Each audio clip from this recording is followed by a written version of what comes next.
declare a day.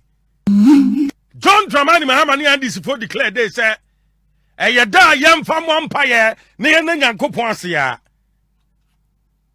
Not you're serious as a country. The Canada Holidays are Yantrapian Mompaye.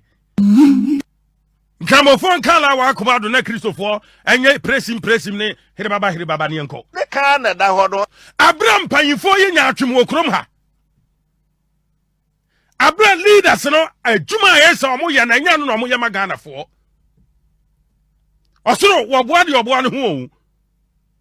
When you say I can't say I'm for the time, and I want Sumyan Coupon, and on Yan Cramoni, or I Brunsam, or I Brunsama be pay. But the issue is that ye declare full day, and yes, you say a bompire, no. Bisa John Dramani Mama saw no bompire. Who can we know one chassis? I want a headache. Bisa leaders, and they say, I'm going to Ghana who am bompire. A tumpine. So I'm bompire to be on my Ghana womb, yet as you were Yankoba Bia. The Canada Hodo. Yet to Ghana see a declare day at the bompire, Yakobra New Hokos Resica, Brenin said time. Leaders are selfishness, and Kuamo Ghana. Nachem, and ye say at ye bompire. Meanwhile, selfishness in a queen, Passamin Kumia. Geniacasa. Parochial interest. Waman in Nayakomaso, we are not patriotic. Near Tiasa, ye bompire, ye Sugunyan Coponso, one may mind ye. A tumpine. And yes, I brand and a manna, toffee suroba from no. And your bra is what can I say? We need critical thinkers as leaders. Geniacasa.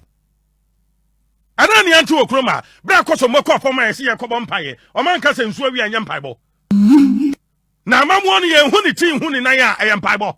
A tumpine. Yawakroma, and this Yaban winning yet within 3 months. And Yamanamikai.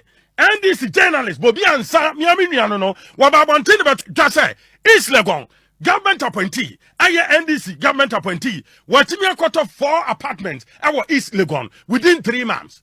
The ordinary Ghanaian street is also, the Obedi Wonya. Basic necessities, Wonya, Tadensha, Wonya Janini, Wonya Babin Fanny Tinto, Yan the ordinary Ghanaian, near sorry near Tiaso them say, Yabompire. Geniacasa. Nya sofophobia mo dia kire dan kan Williams mo no mo amokeka ho. Say yan kwani yan kobompaye no akobo tonso na wo kofie ya ade dan kan Williams mo baaye wan hwan baaye. Say anya anya dan kan Williams na tena kroma ka chenkramoni wontimi ni man so. Say anya o te ba ne bi ni mpansa. Nyankopon yenyimu. Ana pa dia na o ka no kulisi. Nyankopon chiche nipam. Ye bomu a no kre ne dikan. Enti mpabo na ekobo no dan hihye ni san hwehwani mu mpabo na yekobo. Yan tenasi aso man na normal ehia no yanya first answer adwene paibo ho because yanya normal ehia near the emotions oh abai ade obai odeda si wa de bompaye masa yentimi nkoyanim adanko dada adwe wo bedadan ye betre abcd mu The Canada Hodo. Champagne for giant ntro leaders, African leaders, Ghanaian leaders, and this in paying for omu giant ntro dia. We don't need prayers. Yen yam paibo. Geniacasa. Now the nada apo damanama konkonsa kilne taban ubatena konyaswa no abeka Ghana for yen sori yen fita ne yen kobompaye na kopon so abodam Etumpai na kopon mo odam o say anya o te ba kwai anfa so betena konya no so enya kwai na anfa so betena konya so no enya ntumpa bo nyankopon tie Etumpai what the trick is it? What the azan, contompo, and the dada Ghana for chinchim Ghana for adjune, sabi, and I'm saying, bin martin what from Tino, and would you tell zoom, robot? You're 2 about the man this year buying. The Canada Hodo. I now buying a bab on 10 about 2 just at 2 dollars for Ghana for so. And people are buying to bottom my buying. Or more Ghana for chrono, or more yes sensitive, or more near Ghana for home, and you have to Ghana for bottom you are Ghana for Sika. Etumpai. And o mu live abra boy champagne na Ghana fosu Geniacasa. Jama ba no nam fom Etumpai. Jama ba ni nsu obo no Etumpai. what on chain Etumpai. what on bo fruit The Canada Hodo. MPP abai tisu no mo kansan bebre di ntro bebre na mo dada Ghana for na betra kunya so ana ye dimirika akonya nkopon anim say ye bompaye ne ye aseda wo ye Ghana nyam woni na hoye nada kontopo azan Etumpai. asofo no bebre omu di akire ko bebre nka no kre Shenia kasa. Leaders na NDC leaders bebre nka no kre. Enti mpabo na nkoba bia e ka sili na se na bebo fom. Ana papa dia no ka no kulisi. Tell say ombesesa omusuban. Mindset no ombe resetting on badwene. Some pan John Drummond mama. Was over resetting Ghana. One resetting badwene, now one resetting NDC leadership no. Ministers appointees in adwene. Na yo kromana illegal mining say yensuo NDC abamba yenko ba bia o ye 2 NDC fo agum sam mobro e no mu sensuo e na sabe mobro wa enum nsuo asai Ne ka na da ho do. ama Ghana asase sai kwaye bretu osai wo se yakobo mpaye. Fix the problem first. Etumpan. Wo how no a wo illegal mining no a NDC for Ogusu Omutuba wa na ya task force na NDC allegedly almost task force and national task force no NDC task force and I'm so am buy about body abetina kunyan sunti no o man se jatabedia o mu chasing national task force for no NSC fix it And no na me dwen ho a mentias. anyam paibo Ye bomu no kre ne dikan. etuo na the Ghana force so abedin Ghana for ntimi ntwia no and then yes ye dwene ho Nyama Ghana for nya hoto enyam paibo Ne ka na da ho do. will be the lifeline. Well, you subo abubako. Bosome will try like baby 50 Ghana cedis. Sani pano, yentimi solve the problem. Yenjone no ho, ni akwatena say National Day for Prayers and Thanksgiving. Thanksgiving for what? Ana papa dia Prayers no for ka what? no. And pardon for what? Ah, 3 July ya ye wo bi ya Ghana for su. Bosome ya wura no, eye to bosome. Etumpan. Ye de etuo bedin Ghanaian. Me yakodjina so da mu se yakobo mpaye 1 July yakoda nyankopon ase ne abon mpaye omo da nyankopon ase because omo bo Ghana for po omo bo Ghana for kro no NDC for bo kro no ntu omo koda nyankopon ase ne Etumpan. I'm telling you and I'll tell you I'll give you evidence. Thank God it's Friday. Next, boja ye nane se ye real man kasa. Every Friday se ya. Na we say ahome kanaze asori wakan kasa cause ye real weekends mo. Etine ya na enije no e wo ho no man kasa. Mame mo bibi akwa abasonko enfamla Kumasi online GH and then no first time I know subscribe your YouTube channel no Eddie amame no like ya share so the ma for sanso etimi akabi number na ego screen na se no wo pese wo ye bo adwuma wo de ro edema wo na de wo ton no emu tretre na sa manfo na se wiase ete won kade no afa number no na onim panifo atwetwe nkomo afa ho na de wo ton bia no yetimi abo ho de ro enso so ede Kumasi online media school and asama na ene Friday anope ya de we ama no 80 Ghana map yam di dwumadi we nyina ede eba besom na no kopie mo social media ensem ni bebre na ne se etwagu wo no ma ese enye fedi agrade a chiade sa no na so man Ghana yante asen foforo wo ye man Ghana mo wase ya na se Ghana ha se dan kasa no ye nyina yetu ekwa kopie mo Burkina Faso a ese ye kwa bo ye bra e wo ntenen de ensem ne de tami kutuma wate was emu de de dan kasa ena mede eba besom meeting and or him a link on the sham na the ATOP any source of walia say obeti me sa from Hana ATP bebe me dem bia so no mejo fel so kama enso e wo honom na ye hwe ye intro video ya ye beka ye na no eye mukuadai and ye hu say ye mampeni JD Tuesday sorry and na ye fair July ye mampeni JDM ni ndi samoni ko ni disi wonom say wo mo ba be bompa ye de a kire o my akire nyankopon say wo mo my Ghana ntimi ntumpon wo mo my Ghana emeye krabehwa kasa na wo this program yi ba say what to sa fair July ni enim say bia ma so na so afi we no say wo de sha ase a na Tuesday na nye fedi agro and na kopie mo nkramantem esa so 43 bebre na ene se be piem wo hono ma na nye fedi agro Duncan Williams ye hu ye owusu bempa na agrada ene asofo ma je omu din kasa edo mo ye futu wono mo bompa ye mu promas ankasa ede ma twedi akopa kwa me se won sane me show my Ghana na we ena manfo bebre na ka se ma John Dramani mahaba ade ya wodi abe de hu hia ebi se ye hwe mo mpanifo na mo de da no pokora na boni amoye no nyakopon kra ne ka na asem ze wo soro boa no eti mu mpanifo na de bia da mu du oman ni sika mu de bia da mu di boni wo kro mu ase enu ne gina so e makro ni enkoso na afi na kwa akobon pai da chire da pokwa me se wo mra be bo oman ga no wo mo se de course ni nyina a de bia da wayi fa July se wo di si wo no mo de abon pai wa afi bia mu no se masawe empamafo se hu hia ai almost se hu hia say what this prayer national prayers and thanksgiving amount for betro mu yen komo because say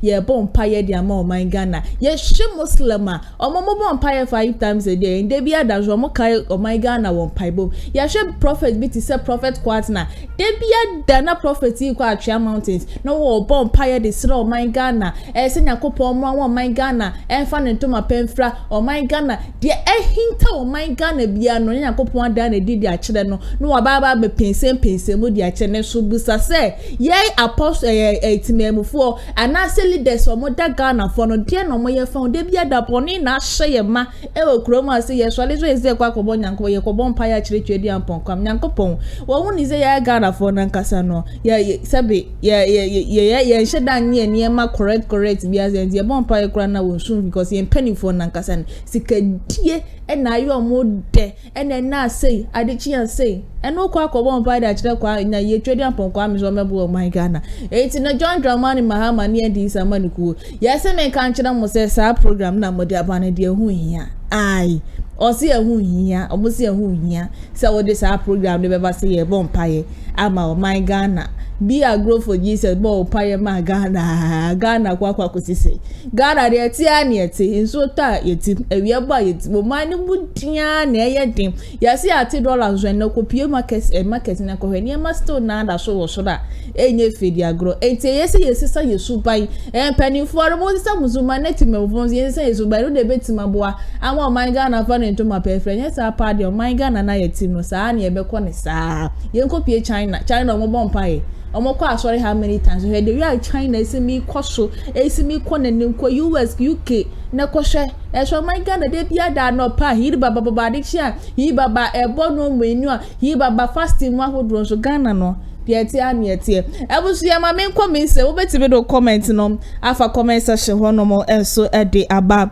ede amame enso ewo ho na so akire wa adwena fansem ya ye Ghana for bebre ne kasa ye fair July nsem ya prayer national prayer and thanksgiving ya na ye man pani JDM dia bay eni kwan sen komode eba no betimi so do comment no afa comment section ho no enso edi aba na ma mention mensem no ase na mention mensem no ase dia na esem de sha ase e de free ye MPP amanuko nim MPP amanuko no 2024 about to ekoto mo reporto na nipa ba kwa na so so si MPP amanuko ni so pa Eugene Boakye former MP Edimasubi constituency na edru 2024 hwe wo de na no na iti se Ghana map no ene wo to be left and right and kasa de ma MPP amanuko se wanye hwe ni wono ma MPP amanuko ene wo kroma se ni kura gina so kura na MPP amanuko se reporto ya afi 2024 about to ayekoto ye na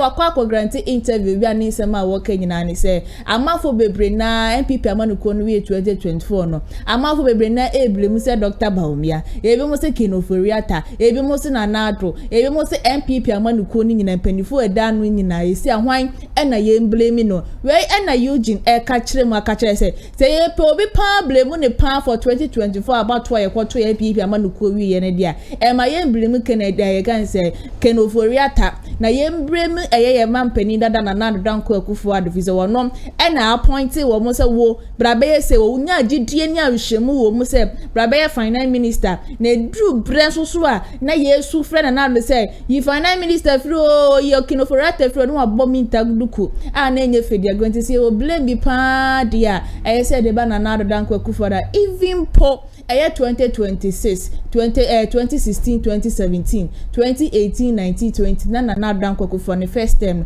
na ekoeba ne second term there obi be kasa na ebo wankasa mesa so be kam ho ya kotie sansen be nyina so e de abasesia. On face to face as a former member of parliament for Subin, he also served as a deputy minister in the Akuffo Addo administration. Now He wants to be General Secretary of the party. The Honorable Eugene Boakye Entry is my guest. You're welcome to Face to Face. Thank you, Mario. How are you? I'm good. Yourself? I'm well. How is your position? You are looking fresh. What happened? Is it that look fresh? you've got some? I don't have worries. I guess. Why don't you have worries? You got defeated like you've never been ever by any political party in this country. You should be worried. Well, you should I'm be not worried looking because great. some of us, we anticipated it. And you see, if you fail to listen to the people, they punish you. So as a politician, you must constantly be listening, constantly be hearing people out. And that's what we fail to do. It's interesting when you make a comment like that because you were not just a member of parliament, you were also serving in the government, even though you were a deputy minister. In the first term. In the first term. Is it the case that the first term of Akuffo Addo was good, the second term was bad? We have to be very frank with ourselves. The best years of Akuffo Addo's 8 years were 2018, 2020, before COVID struck. Those were his best years. Were they his best years because he was listening to people or because there was no disaster to test his leadership? What went wrong after 2020? I'm sure because, you see, in your first term, you are expected to be voted for the second term. So you are working towards your second term. So there's more cooperation. You play nice. Yes. And because you know you have to go and face the electorate again, you are careful of certain mistakes. But in the second term, because you're not going to contest again, I think all hell broke loose and it cost us. I'll ask you how bad it was, but before then, since we've mentioned this second term, first term thing, let me just ask your view on John Kufuor had proposed in the past that we should have a one-term presidency where you have, what is it, 7 years or 6 years? 5 years. Do you think that maybe that could be the solution? Not necessarily, but in 4 years you can't do much. So President Kufuor is right to a large extent. Because in the first 2017, 2018, we're just struggling to find our feet in government. You understand? But 2018, moving into the first, second quarter of 2019, were the best years because we had weaned ourselves off the IMF. We could go to the international market to borrow money. We could then embark on serious infrastructural projects and what have you before COVID struck.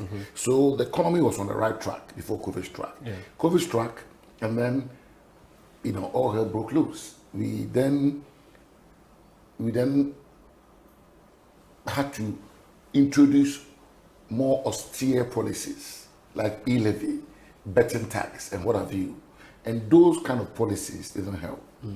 Because remember in the 2021-22 budget, the then finance minister told the nation that he was going to rely on 2 revenue streams, the property rate and then the e-levy.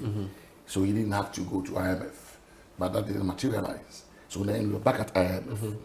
And then after the IMF, there were other austere policies like the DDEP and what have you. The President, Nana Addo Dankwa Akufo at the time, addressed the nation and assured our savers and pensioners and investors of no haircuts. Then there were haircuts. And the haircuts, it wiped away investments, it wiped away pensions, it wiped away savings. And that hurt us very badly. But the test of... So it just didn't impact the economy. It wounded us. But the test of a leader is when there is chaos or confusion. Does it mean that your party's leadership failed when there was chaos, as in Ukraine war, COVID pandemic? That was what we wanted to see, true leadership. The president said he knew how to bring economies back, but not lives. But it appears he never managed to bring the economy back. Yeah, well, I think COVID was a downhill. We went downhill from then. And that was when some of us advocated for the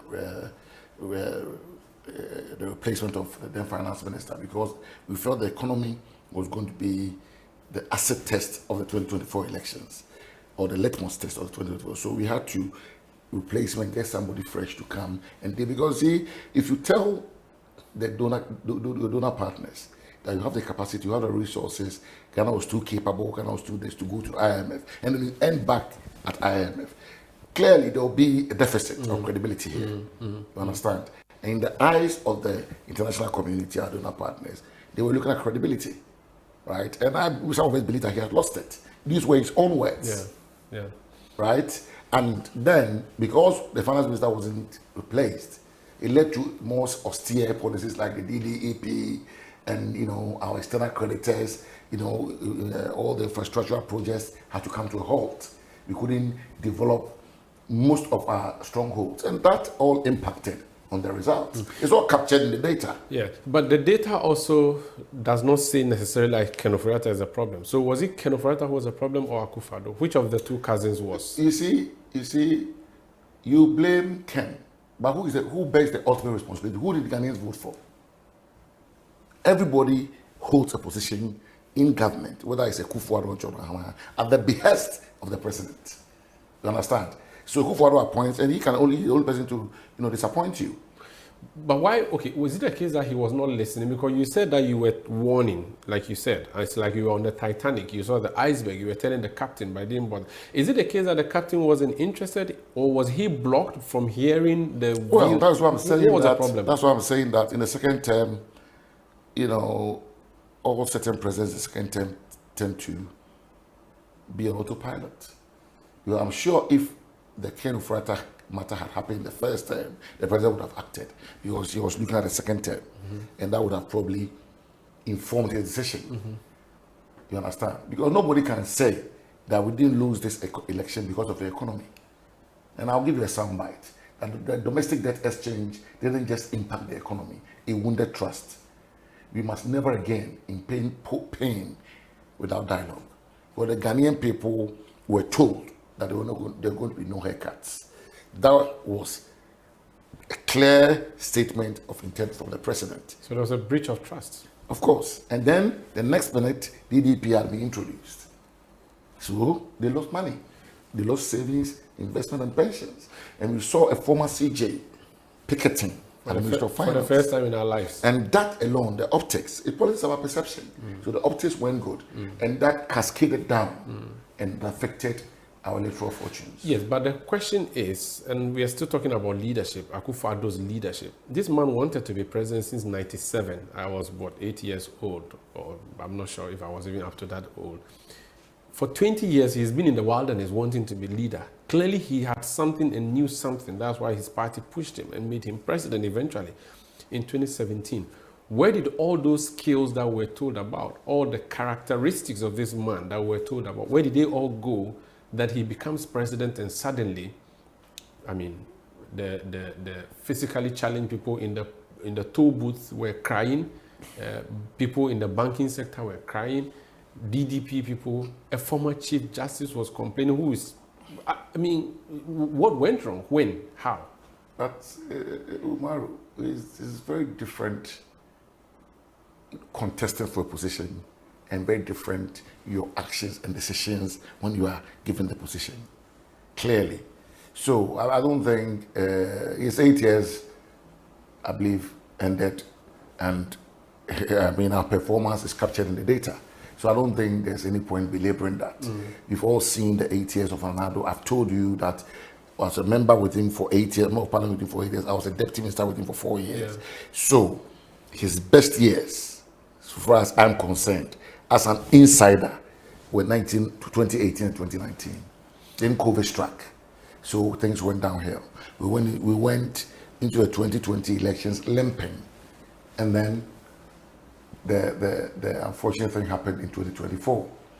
So we have been alerted by the good people of this country that all wasn't well going to the 2020 elections. That's why we had a split parliament. I saw Musa Dankwa yesterday put out a poll in which he said that your goodwill is going down still as a party. Many of your party members are jumping ship. It's good you brought this thing up again. At this current state, John Dramani Mahama has the goodwill of the people. And nobody can take that away from him. He just come out of an election 6 months. 184 members of parliament. Huge. 56, 7%. I don't know. Yeah. Yes. So at this stage, it's like a woman falling in love with a man. At the beginning of it, there's nothing to shake that woman whatever I tell to even listen to advice. You understand? But it's politics. If we give the NDC time, if we give President Mahama and his NDC time, in the course of time, they will start exposing themselves. For example, Galamsey, the very people who were saying that Nana Akufo-Addo should declare state of emergency, Nana Akufo-Addo should do this shoot and kill policy and what have you. Are the same people in government now? Why are they not talking? Galamsey is still going on. Just before you came here, I was watching Joy News. I was listening to Erastus Donkwasare, and Galamsey is still ongoing. So it shows you that it wasn't an MPP problem. It's a Abusia nessa Eugene Boakye ne nsɛm no na ɛsɛ yakɔ akotie ɛde aba wɔno na yɛ former MP ɛde Masubi constituency na ne nsɛm a wɔkan sɛ kinofori atakra wa yare yenya ne life ba no na ono ɛma obi a fa blame ni nkɔma no sɛ wɔno na egyina so ɛma MPP amanuko no ɛwe poto yɛ kapa dia yɛ mampani dada na nado danko Akuffo Addo ne first time ne de ne kure ne nyame anim wɔ bɔ ne homoden papa second time ne de na akwa ebibia ɛwɔ hɔ no but this is the first time I will say Eugene can't some amana tomakoma which the same people manukono ye won penny for bi wo ma adwene ni nyansa na nkasa wo ho no man kasa de umbetima leading MPP amanuko I think say wo pe regional chairman yen hwe enyankopon bo na so betimi edi enkunim wo ho no ensoso dia enti na Eugene Boakye ne nsem no ene se yakwa kotia medi ni nyina edi ababa beso na metwa me nsem no eso dia nesa abronye DC nesa still na was no enye dia obaba we break fire debi there is was suffer tabia no wode man back to back while found so when PP amanuko na even kura channel no enye PP amanuko dia eye wono na asam na ni fifi no na yere e no matne yere kura jimi kura ni sika de be man na online station na baba be ye ne dia eni ade chade se bia next what one mess what to fire ankasa edema Duncan Williams ye ehun sensem I say wo be kan enam gay hun sensem a wo be kan wagina so edi Duncan Williams atema de na fu nyina edi Duncan Williams atema enye fedi agro na no kopie mo social media akra keto ya wo ne nakura edi ya abro nya DC atem wo bi edi na atem se na wo de se wo no kura ti free kura wo suro mfele ade kura na Duncan Williams na wo de wa asam ko ne so unsuro wo bia se Duncan Williams ena wode wa asem kono so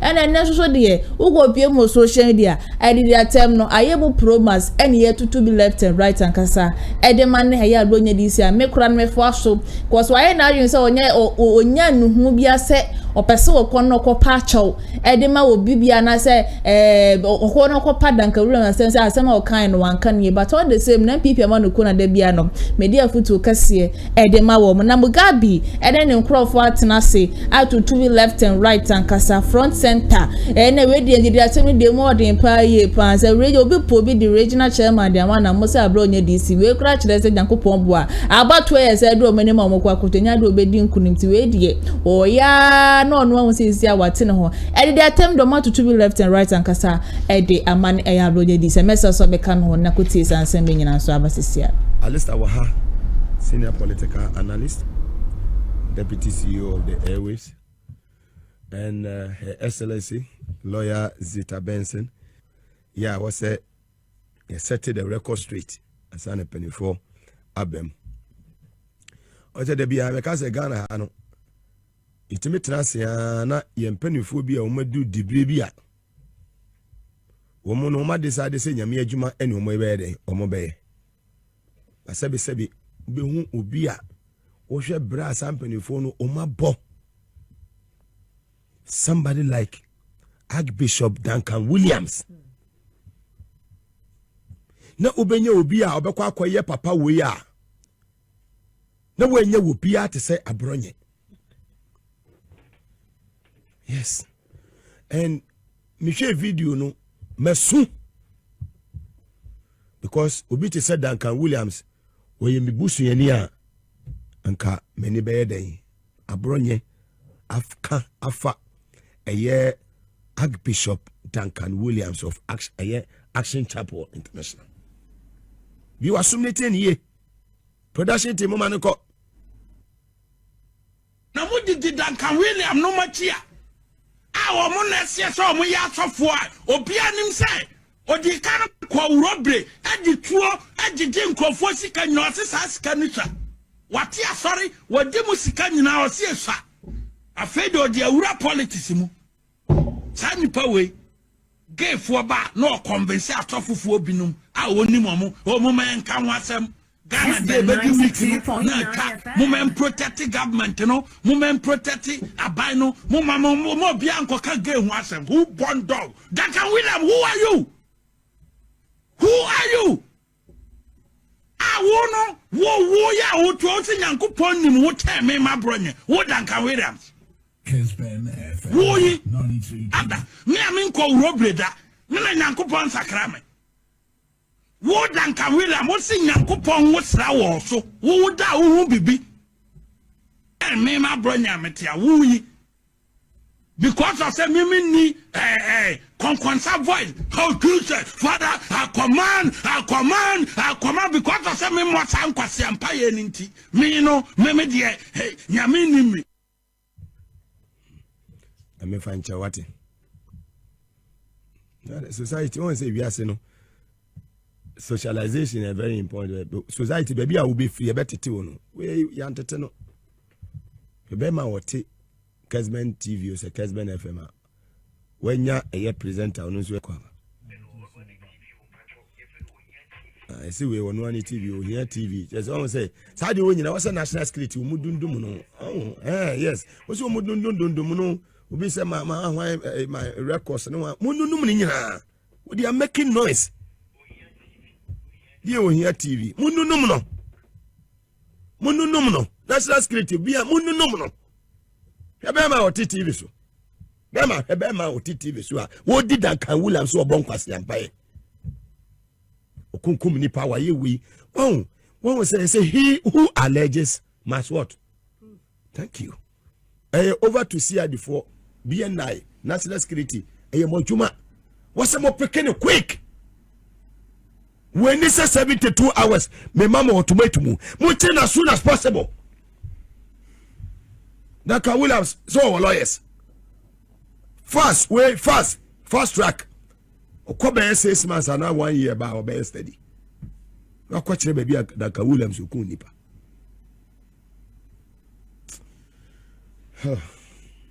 Eh. Same way I would dear Bubu fu, but can you say, Walker? Bamenka. That's the way any serious country be. Sanka way. Oh. Alisa ya Mugabe we busema na somba so nese that's ne akwenya odi amame oni me official happy birthday Mugabe mi that's ne akwenya odi amame na petam na kofi mako na petam na mako Victoria say oti ma one ma musica Monday so mix mu show no sir chief wife so mix mu show no I'm friend we dey say telephone call my driver bin fa me breakfast so we show meet me a lady ne ko say me come by 6 months 6 months me ko fie me ko hu chief na dey na nkofo frame na chief na meko ho ye beko e be see ye adwuma no akase mu say adwuma no hote na afa telephone no afre say hey come. You have been working hard. That's what I want to do. Is not to be chasing. Complain. Debbie. Yeah, DJ and buy. And I JM so did not buy chief of staff into yes. Yes, hey, you tikra. We say, oh, sorry, I saw a friend the day I'm saying, Juma me and no here. That it to bear results, to bear fruit in future. I'll continue to fight for John Mahama. But me tell Abron Yeno and Papa Nanka saw the best channel. Duncan Williams. Or the best channel. If you know how Duncan Williams, he comes from a very security services. No matter my may say he comes from a very rich home. If you know, his father was a very rich man. So his father married. When your family, no. Yes, if you Duncan Williams, he didn't just come up. He struggled through life. Ni mami a nurse. Till he didn't mami called Boliga, and his father was somewhere in Accra. So and ni papa no ni yere no mo omodoso. Sebi. And tie ma. Ono ni hweno ese oni stepmother betrano na soko ye din kakra and he said he himself he said it that he left home, he stayed in opera, he did things that were difficult at the time for him to survive. Kasano entry ni ko to kete yes wa fanyo memo ni yiri first wife jano so unima there was a divorce. Yes, hey, but look at how he managed it and managed himself. You understand? Quickly. So he's a highly intelligent person, very, and he's widely read. Very. I don't think his PR or even his church will respond to Abronya. I'm telling you, if I see any response somewhere, I'll be, because it's an open-hearted person. You understand? Abronya, look at this kind of politics that he does. Mugabe, is he the one we should be discussing by now? By this time, so Doc or Dako Fubiu or do ya man sika dear sakura ye man in befie no dosa mo ama na befie abese akọ law school and in some of I'm calling you to the bar. wait Since when? No. Maybe I don't fail years That'll be better than hey unti ye Obede. me de mate de check it I'm for China. What year? me da tell you to be years in ya Lawyer. Well, I don't much money be yanko. yo until me the type of politics I've never supported Well, I don't much money. say that because so lawyer munya mo ba bebu me Oh yeah, lawyer. guy politics oh yeah no they created a crime scene this political party. They came to power. They are out of nothing. They all became rich men. You saw what was. You saw what happened under their regime. And Mugabe, this arrogance. Okay. This arrogance is pure arrogance. And a tracer entity he didn't come from a good home, or he was not dressed properly from home. Oh, bring your do anani why fi. Obi akojare na wa shata ne obi unani why fi no nam wrong half region ne ho basa bi. Oh, obi the picture chere me way. Allegedly, we the unfan intimate and Amakano. Duncan Williams, he has seen a lot, he has done a lot, and I know that the good Lord will not make him even hear this thing. It won't do anything to him. I'm sure by the time Abronye was speaking, he was praying to God to open doors for his church members, to give grace to people who attend his church. Minimum Kofua, you know me, I doubted the charismatic movement when they started in 1984-85. I don't lie to you. Most of the churches that you see today, they started from me fear your dining room and now your hall. I can mention their names here on TV. I'm not afraid to say it. My senior brothers, most of them are pastors.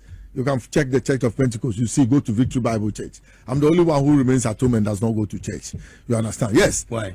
Because we all cannot put ourselves, the golden eggs in one basket. Somebody must sit at home and watch what all the others are doing. Okay. So I look at all of them, their actions. We are so bonia. Me alista means throw me kakra. Na me catch that bonye. Me tie the bear me munu say me can't say. Papa now didn't say kanono. The spirit of death will follow him. He Abronye, the spirit of death will follow him. Ude unim said that William Yamia Bono by Mitiye asema catch them in the minka that the spirit of death will follow him. He should apologize or else but or else be in them earlier than he thinks. I'm telling you to go and catch that man. Very well. Yes. Let's leave it here. And they are spiritual. Excellency.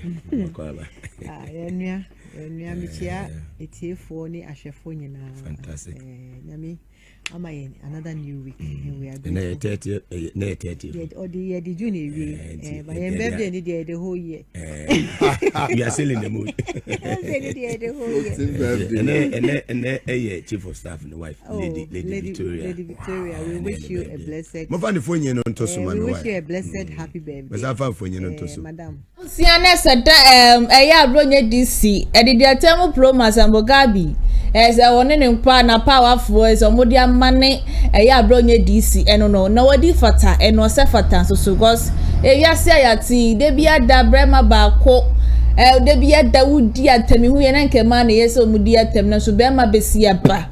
Na wa sobre wa no te se Ghana map na wudu obi ata wo san so suro fere nyame nipa na wudi na Nyankopon ofre ni nyina bonkum nyina nifa eso da bia sole ya na watwa no na wudi sinesu na wudi na tem de na fu nyina edi na tem Abronye DC me say dey will come wo be regret say wo yes an e ma we nyina ai a day will come wo be regret it. Na MPP amaniko na misuma wo mo says o man stop is around TV na JFK die let the tin ya wutimi di babo tin nyina se make it we na betibi be kan wo say mo de mo ahoro mo self phone ni Duncan Williams etimo timi e suspend na say mo timi nyini free party ni pa yi wo ma entosi na ofrim so entosi ni esu de bia da mo betna hwehwehai ama MPP amaniko no de bia da na ye di party na Nyankopon bo 2027 no matter the edini begina edini beba begina se won to frank and farm MPP amaniko no MPP amaniko no NDC amaniko no be so de etiam na sofofo so de etiam 2024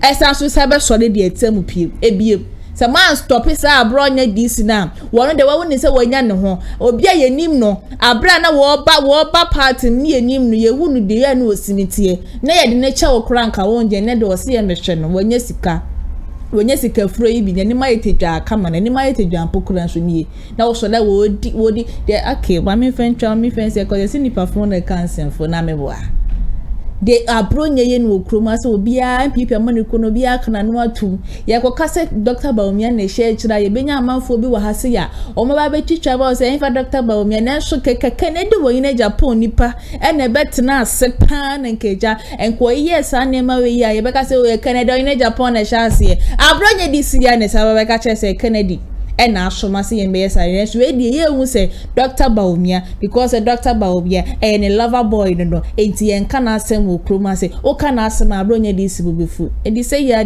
na MPP amaniko masanso akọ position 2028 ma me fa nsem ni nyina enfensa na fa comment section hono enso so e de bra na wa like a share so da ma foforo sanso etimi akabi na ba na egu screen aso na fra na ni penifon twen komo na de woto on yetima ba hu dero e kama enso so e de ama o Central School papa anasa Central School ba ko agidin e wo man Ghana mu ase ene obi a person wo ba bi eno an Kumasi online media school enti se wani so adi mu se dachi bi o pesa wo ye Central ni mapa o pesa wo ye reporter o pesa wo ye newscasting o ka twi opon twi an twi mu twi an kasa na se ye se gra no e ye parliament out ye ba catch you pesa wo kasa atwi ni bi kwa dia e wo news ma me situtu ana mo ne be piem e wo ha say o pesa wo handle camera o tla MC a honom o edit videos ni dakika kan ho a wo enko ba bia me hwe bonkum o hwe ni fa hwe wonim straight eno ani Kumasi online TV and American for edama se brai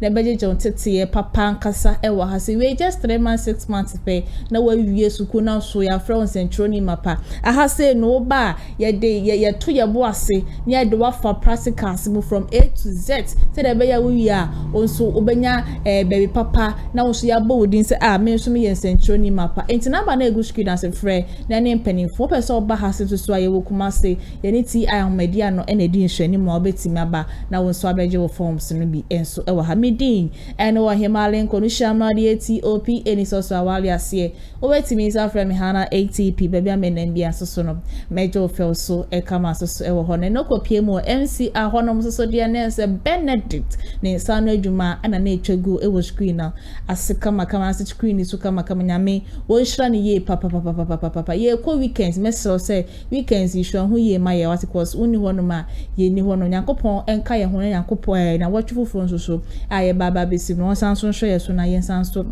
embesimu biom kama enso ewo honomo emfa emaye executive producer aye Mr. Daniel Yeboa the better former fan sama me de besumu bia me fan kam de nyina enso baba besumu for now na de makra bye bye.